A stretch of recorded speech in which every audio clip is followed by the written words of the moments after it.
Hi Nuggets! So in this video, I want to take the time to talk about the things that I've learned during the 2 internships that I've done after graduation. In terms of what these internships actually are, I don't want to talk about it too much. Instead, I'll just put like some words here and here about my roles, what I've done, and the sort of, whatever TLDR nonsense you need to know to just understand, like get some background information of what it is I'm talking about and my background. And that said, let's actually talk about the few things that I've learned upon realizing that working life in a corporate environment low-key kind of sucks. The first thing that I've learned during my internship is that you are a cog in a machine. When you start work at a company, right, the only thing that really matters is how well you do your job. This can be a good and bad thing. If you're in a more flexible company like me, right, by flexible, I mean like if you want to work from home, it's technically okay. If you want to leave like 10-20 minutes earlier, what the hell? I mean, you're an intern, just go, what the hell? Right? But at the same time, the feeling of replaceability really gets to you sometimes. Okay, from my experience, right, even as I do my best being productive, like finishing my tasks quickly, there's always this lingering feeling at the back of my mind, right? That's like, oh, when I leave, I'm replaceable. When I leave, give these company like 2-3 months and they'll find someone else who will probably do a better job than me. And then that gave me a lot of like self-doubt. Like, oh my gosh, like there's nothing inherently special about me, is there? Anyone can post onto like 2 to 3 platforms in one go. Anyone can put pictures together and write corporate sounding copy. Anyone can do that. So what makes me special? And I'm not asking this in like a job interview, like why should I hire you instead of someone else? I'm not asking like that. I'm asking like quite fundamentally as a person. Like I'm spending 8 to 9 hours a day doing a task that doesn't provide any self-affirming value. I'm doing a task that quite frankly a social media scheduler can do. And by social media scheduler, I mean like you just go to MetaSuite and schedule a post. Like what makes me special? What makes me important? And it's quite difficult, and it takes a long time to accept that the answer is fundamentally nothing. Nothing about what you do in a corporate role inherently makes you special. That literally like killed a lot of motivation, especially when I'm about to leave. Like it becomes especially clear the last few days where it's like the moment I leave, give these companies 2 to 3 months, maybe less, and they'll find someone better. I meant nothing. Everything that I've done can be overridden. Everything that I've contributed will be carried on by someone else. And it's as if like I was never there. That's a very depressing thought that took me a long time to get comfortable with and accept.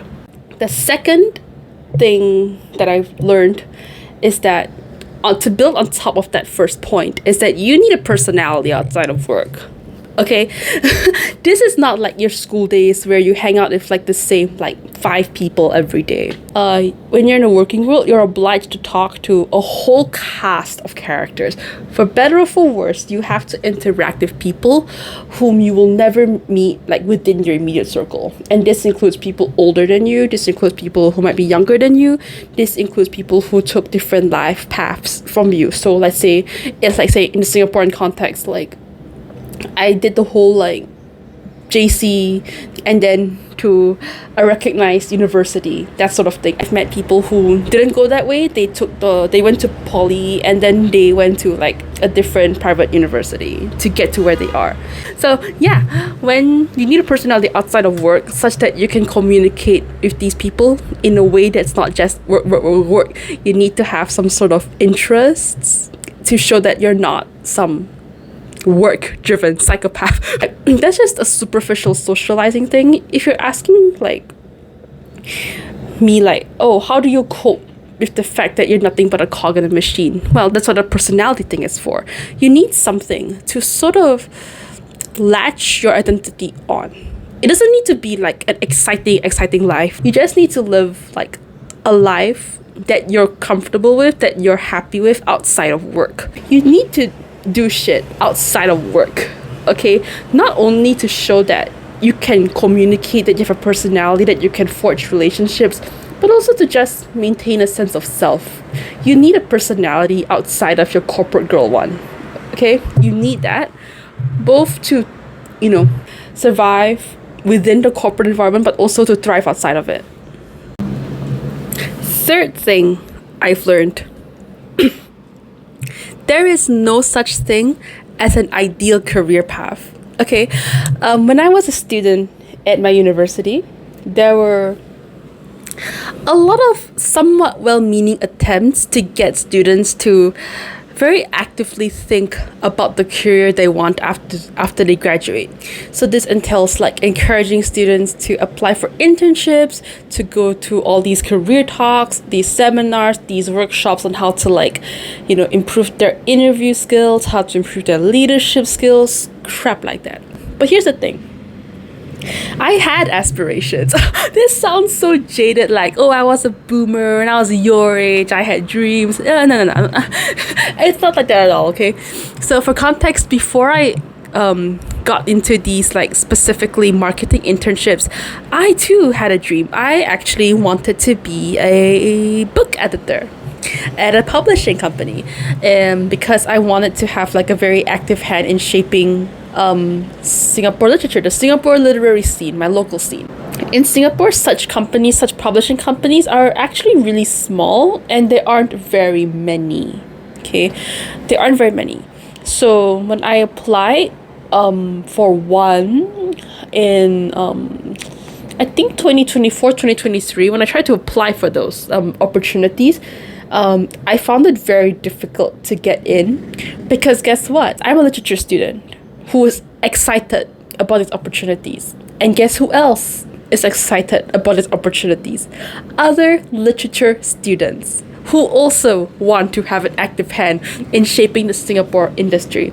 And what's worse is that some of these literature students are actually published authors locally in their own right.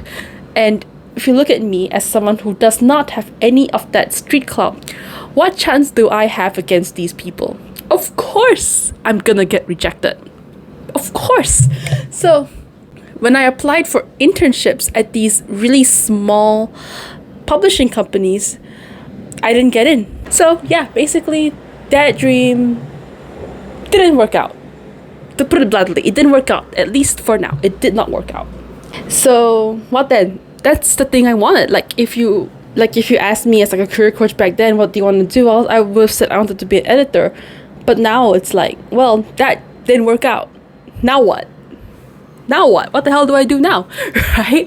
So here's the thing. The lesson is that I think if you are also confused about what you want to do, my advice is just to just think about more broadly, what do you want to do? Like for me, it's being creative, but for you, maybe it's dealing with numbers, maybe it's like teaching people, helping people, or maybe you want to be like heavily involved in building the next big thing. Whatever it is, I think you should be pretty clear with what you want to do, because that will help narrow the job responsibilities and job titles you're applying for. And bonus, if you're really picky, right, you should probably also think about the industry you'd like to break into. I think just thinking about these questions more broadly is fundamentally good enough. I don't think it's worth it to plan like your career journey every step of the way. Like, oh, I'm going to work at this company and then that company and then that company and then that company. I don't think that's necessarily realistic, and I don't think you should bet all your dreams on a hyper-specific plan when anything can change. And I say this because one of the publishing companies that I wanted to apply to actually downsized earlier this year. So a lot could change in just a couple years, right? The fourth point that I want to bring up is that when you go to work, this is in relation to the second point that I mentioned, but when you go to work, you will meet weird people. For better or for worse, what does that mean? Well, it means two things. Firstly, you will have no control over how crazy some people can really be.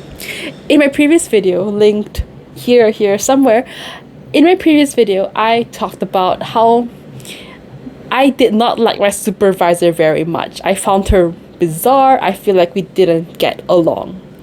And that much has nothing to do with like her resume, her street cred.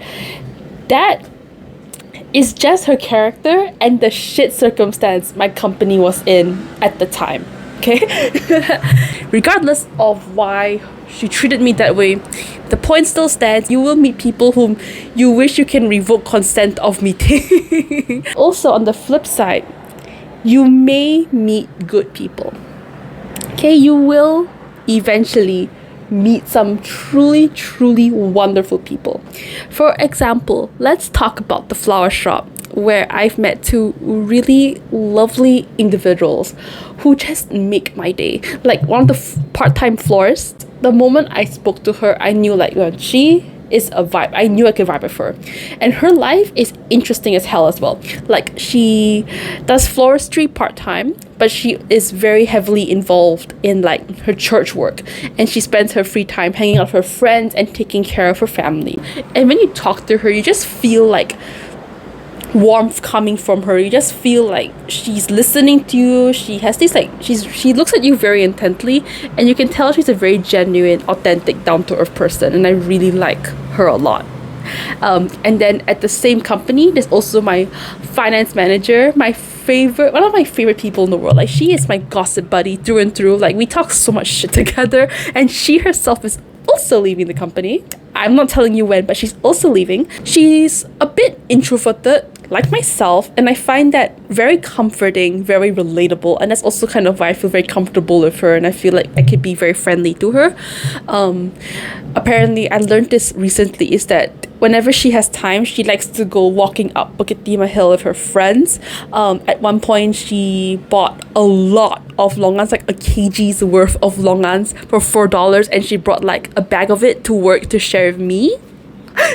That same day, I guess like that same day, or maybe a few days apart, she also gave me like chocolate, and she shared with me like some steamed chocolate cake. Like she's so mwah. All that aside, what is my point? My point is, when you go to work, you will meet people who are different from you. You will meet people different from not just yourself, your friends, but also like your classmates and everyone you've interacted with up to that point. And that shouldn't be seen as something to be afraid of. That in on itself does not necessarily mean you won't get along with anybody. You do not need to be afraid of interacting with people, with new people. Just be respectful and be kind, because ultimately you never know who you're gonna meet in this kind of like buck wild world of the corporate life. You'll never know who you're gonna meet. You'll never know who you're gonna be inspired by. You never know whom you'll unironically, platonically fall in love with. Like, I think just meeting these amazing people made my time at these internships worth it, because I think they're lovely. I think they're a lot of fun, and I think I'm glad to have met them. I'm glad to have known them, and I wouldn't trade that for anything in the world. Thanks so much for watching all the way to the end of this silly little video. I hope you found it interesting. I hope you find this video interesting and helpful as you navigate your own career journey, or maybe you just find me entertaining. But yeah, thanks so much for watching, and I hope to see you in the next one. Bye bye, kisses.